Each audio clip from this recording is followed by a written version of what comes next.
Grabe na to. At talagang ayaw talagang tumigil nitong si Butod. Hanggat hindi nakakaganti dito kay BP Sara, talagang ayaw tumigil. At ito na nga po, kahit na sinabi ni Bangag na mananatiling sekretary ng DepEd itong si BP Sara, ay nag-organisa na itong si Butod ng mga tao, kasama na dyan yung mga politikong mga kaalyado nila, nasiraan na, i-pressure itong si BP Sara para kusa na lang siyang mag-resign. Ayan, at talagang sabi ko nga po ay matindihang kamandag nitong si Butod na ito. Palibasa Butod na naipon yung mga rabies. Naipon yung mga rabies dito sa Butod niya. Ayan, at isa pa rito, yung mga nananahimik. Maalala niyo po ba itong si Ragos? Ayun yung director dati ng Bucor nung panahon ng Duterte administration. Na kung saan ay ito po yung sumumpa-sumpa sa Senado nung inimbestigahan. Nagsumpa-sumpa po ito sa Senado na nag-oath na magsasabi siya ng katotohanan tungkol kay De Lima. At ang katotohanan yon ay yung sinasabi niya na siya mismo ang nagdi-deliver ng pira na galing sa Shabu. Diyan siya sa Bilibid. Siya mismo yan, nagpasumpa pa yan eh. At andin nung umalis na si President Duterte, nang tapos na ang term ni President Duterte, binawi niya yung kanyang sinumpaang salaysay na siya mismo ang naghahatid ng pira dito kay De Lima. Bakit ko po nabanggit ito? Kasi nga po, magkakasama na po ito ngayon si De Lima at saka ito na para mang-pressure dito kaya BP Sara para sa ganun ay mapilitan ng umalis si BP Sara or mapilitan ng mag-resign. At kaya naman, dahil dito kay Ragos na ito na nagpasumpa-sumpa pa, doon sa hearing sa Senado ay ginawan ko na rin po ng kanta ito. At ito na nga po. Sumpa-sumpa ka pa na Ragos ka,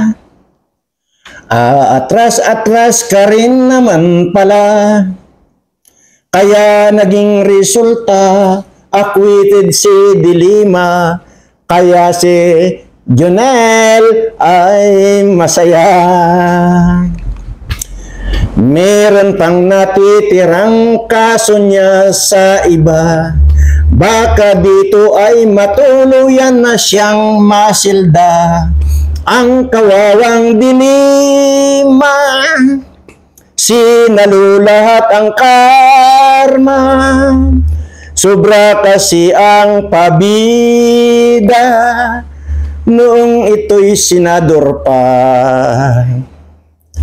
Magsilbing aral sana sa iyo ito, huwag nang tatanggap ng pira ng Shabu, nang hindi makalabuso at nang di maging impyerno ang guhit ng palad mo.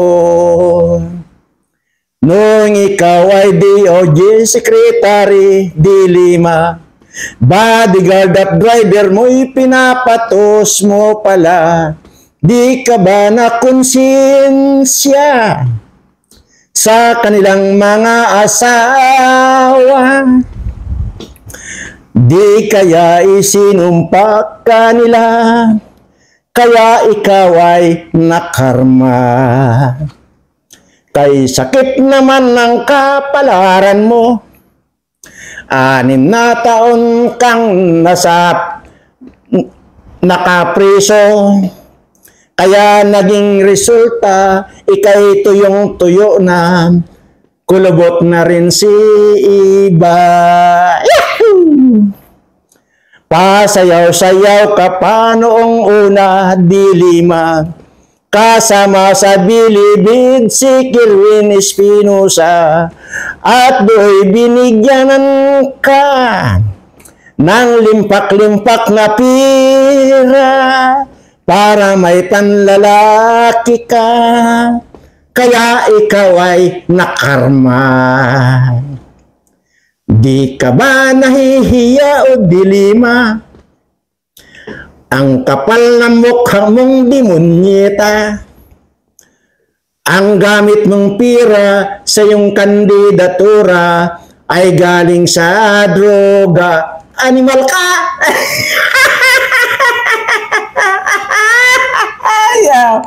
Ayan na.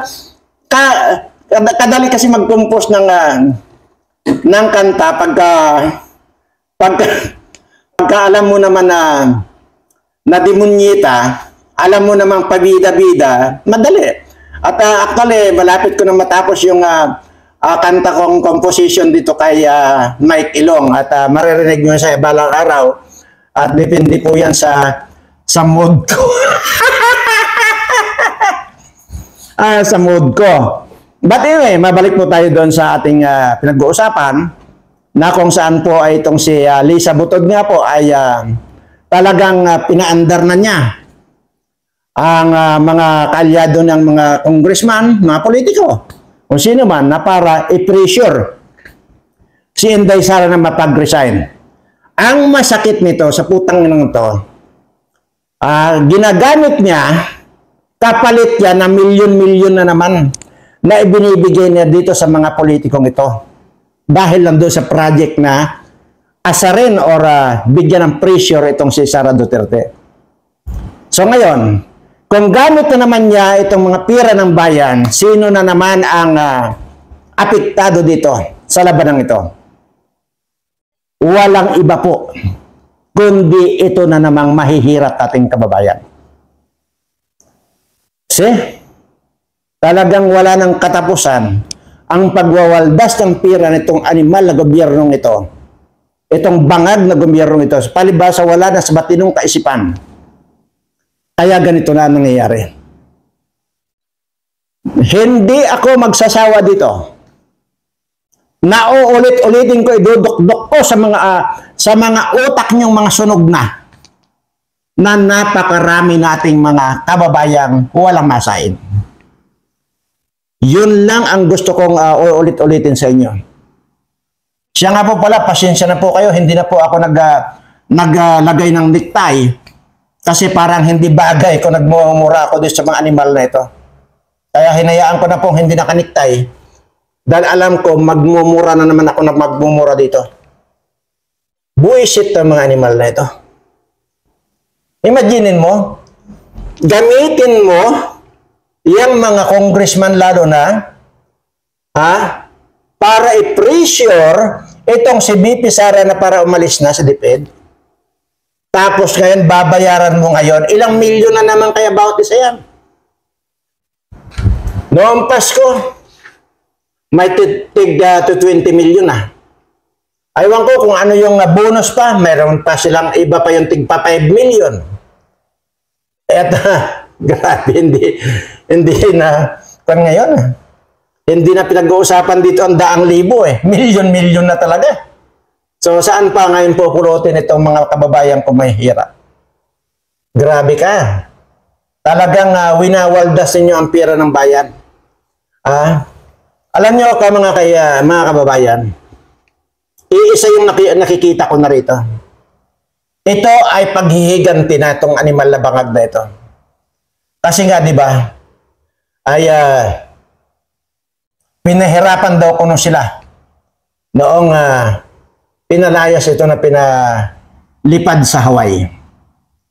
Kaya may sa pantaha ako rito na bago matapos ang term nito, sisimutin talaga nila ang pera ng gobyerno bago sila lilipad. Bago sila, doon na siya maninirahan. Kasi sanay naman yan sila doon sa Amerika. Lalo na itong si Butod na ito. Doon nga yan dati. So, baka iyan ang sapantaha ko.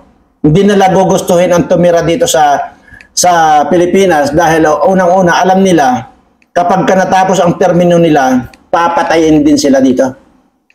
So, So yun ang sa pantaha ko. Uubusin lang nila ang pira ng bansa natin. Tapos lilipad lang sila pa, lalayas lang sila. So ngayon, ano ang mangyayari dito sa mga kababayan ko? Sino ang magbabalikat dito?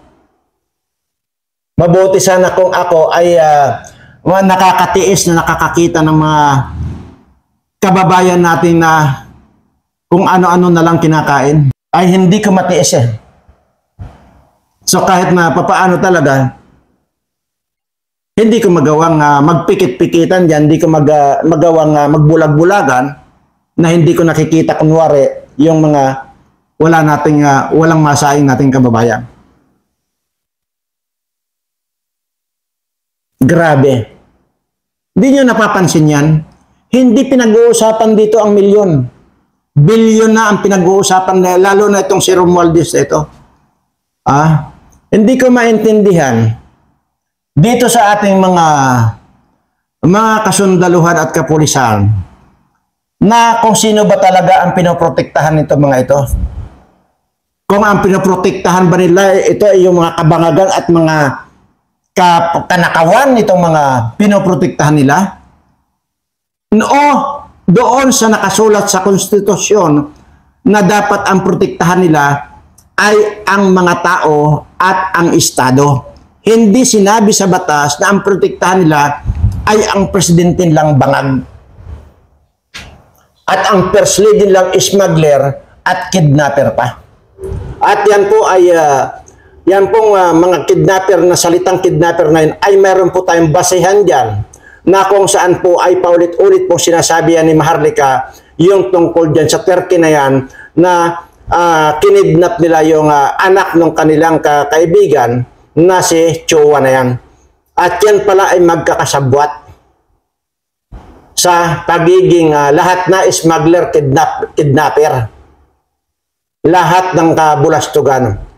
At yun nga po ang masaklap ngayon dahil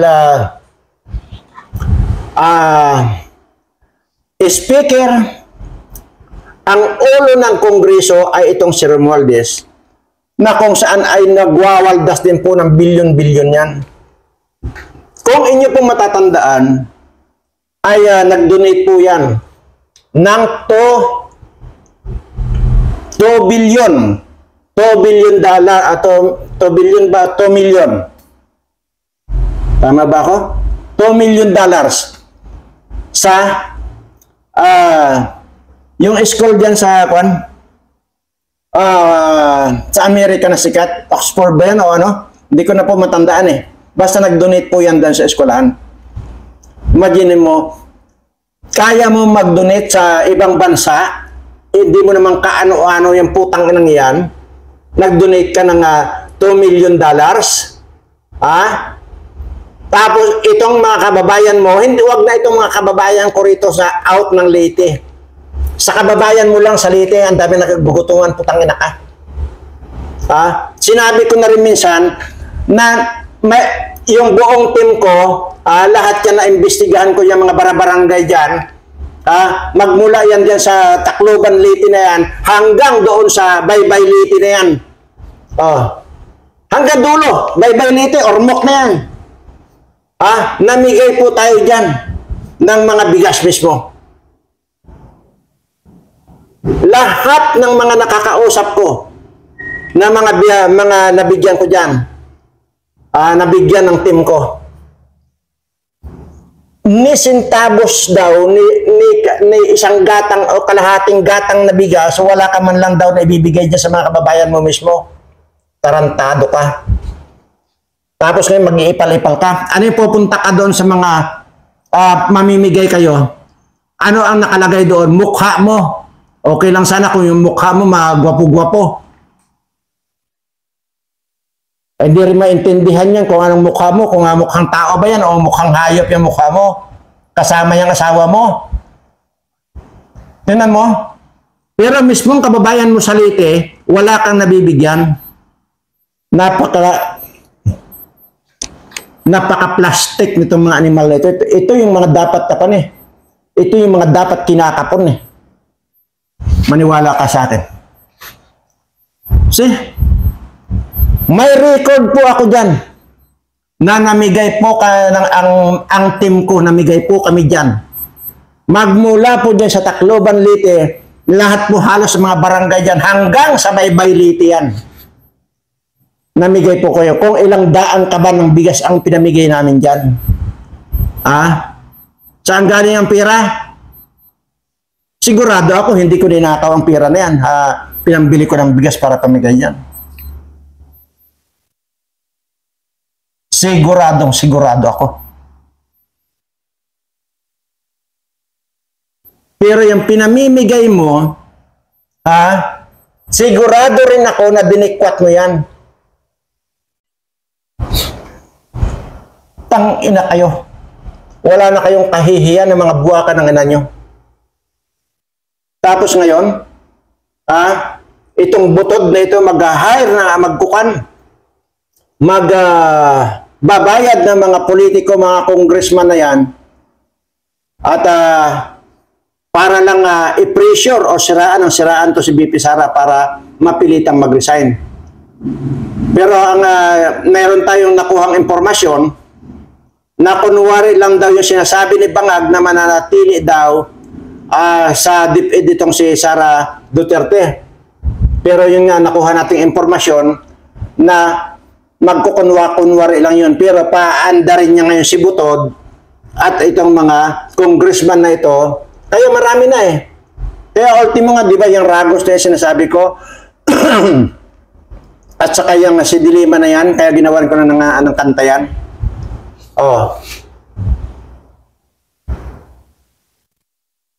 At naririnig na rin dyan yung pangalang Leni Robredo. Tingnan nyo. Wala akong against sa inyo. Ang sinasabi ko lang dito, kaya ko kayo na naitapik ngayon dahil dyan sa kabulastugan na rin nyo, kayo mismo ang naglalagay sa sarili ninyo ng kahihiyan. Sabagay, wala pala kayong kahihiyan, putang na nyo. Kagaya na lang yan, yung sinasabi kong nag-donate itong si Penguin na ito ng $2 million sa Oxford University ba yun? Hindi ko alam kung ano yun, nalimutan ko na nga eh. Saka yung mga kwan. Lahat ng kasindakatuhan itong, tingnan nyo itong, may bagong lumabas na kay Maharlika na yung itong si Mig Subire at saka itong si Escudero. Nakasabwat daw pala ni Lisa yan.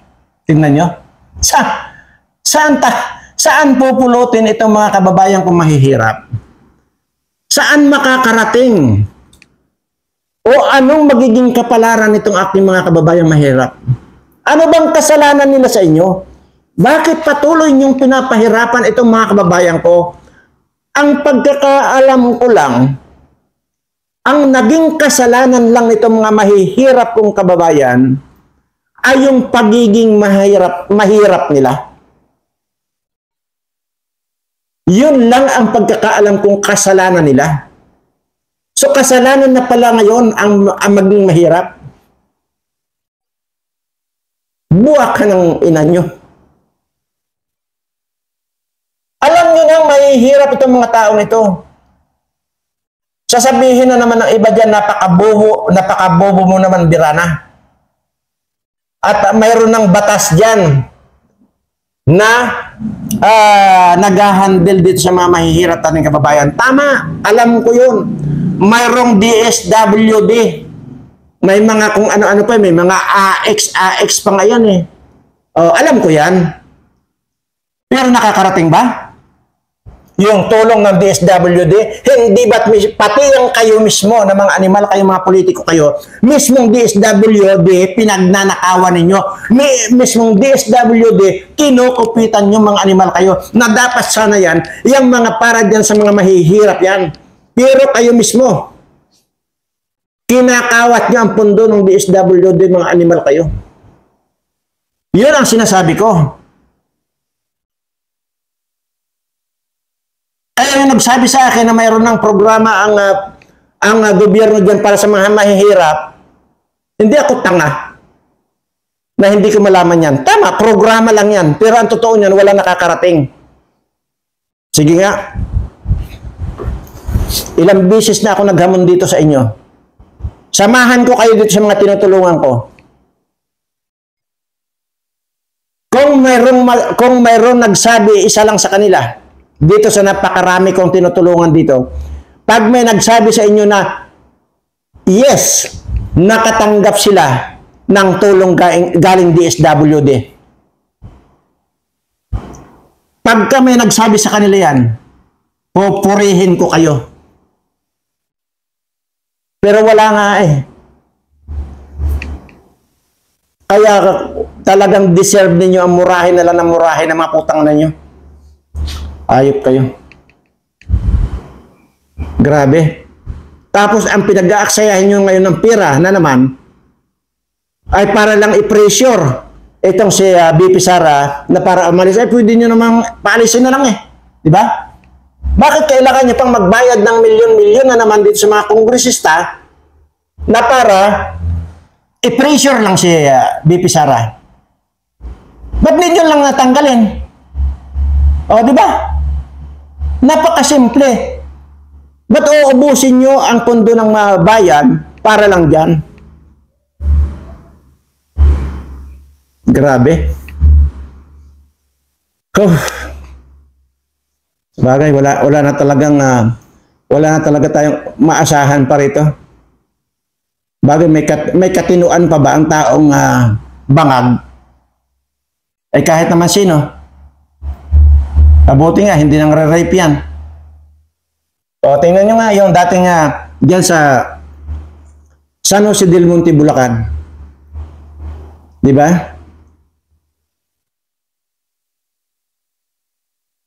Bata. Nanay ng bata, apo, lola. Imaginin mo,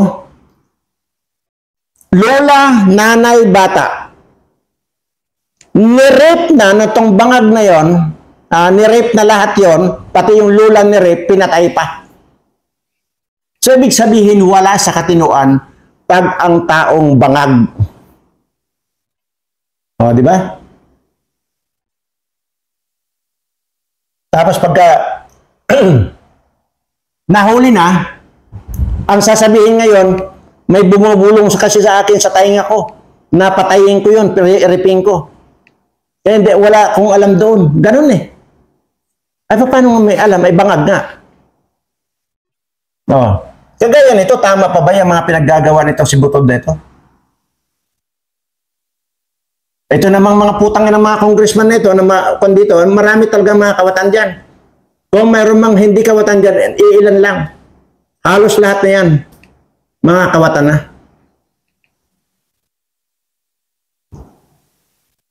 O Senador De La Rosa, hindi lamang si Maharlika na nanawagan sa iyo na imbestigahan mo na itong si Lasso. Maging ako ay nananawagan na rin sa iyo. Sana, huwag kang maging si Tulfo, Rapi Tulfo, na pagkatapos niya mag-imbestiga sa PCSO, biglang nawala na, biglang bumait na. Sana hindi ikaw. Pira lang yan. Imbestigahan mo lang yan. Magkano? Magkano ang pwedeng i-offer nila sa iyo? Tansyahin mo. At bulungan mo ako. Malay natin. Baka kakayanin kong tumbasan. Hindi ako nagkukan dito, ha? Hindi ako nagyayabang-yabangan dito. Hindi ako naggagaling-galingan dito. Pero kung dahil lang din sa offer nila, 1 billion, kagaya dito sa in-offer kay Tulfo, para sirain mo ang buong mamamayan ng Pilipinas. Nako po.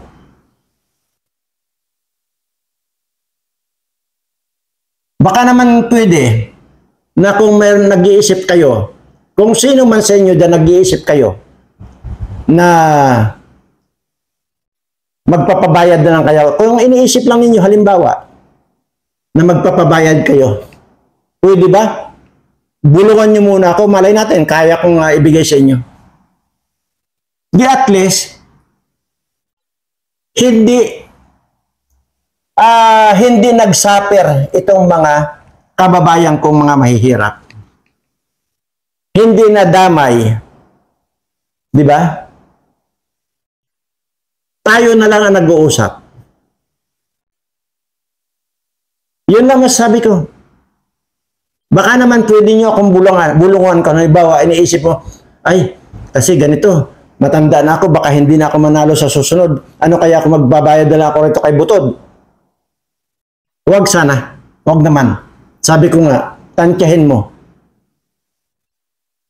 Kung kaya kong ibigay sa iyo, ibibigay ko. Madali lang naman tayong kwan. Sabi ko nga, wala akong hawak na pera sa kamay ko. Paulit-ulit ko sinasabi yan sa inyo. Sa lahat naman nakakapanood ng video ko, hindi ako kailanman humahawak ng pera dahil allergy akong humawak ng pera. Pero, may mga paraan dyan na para mabigyan ko kayo. Huwag nyo lang ipahamak itong mga kababayan ko. Sabi ko nga sa inyo wala yan. Kahit na masasabi ko na kwan lang yan madaling maubos yan. Kwarta-kwarta lang yan, wala yan. Ang ibibigay ko sa inyo, walang katapusan. Bulungan nyo ako. Yun na lang para wag naman madamay itong mga kababayan nating talaga namang tunay na naghihirap. Again, Mr. Senador De La Rosa, imbestigahan nyo to, lahat ng mga drugs na ito. Kagaya rin yung 1.8 tons na yan ng shabu. Ikulong ang dapat ikulong. Patayin ang dapat patayin.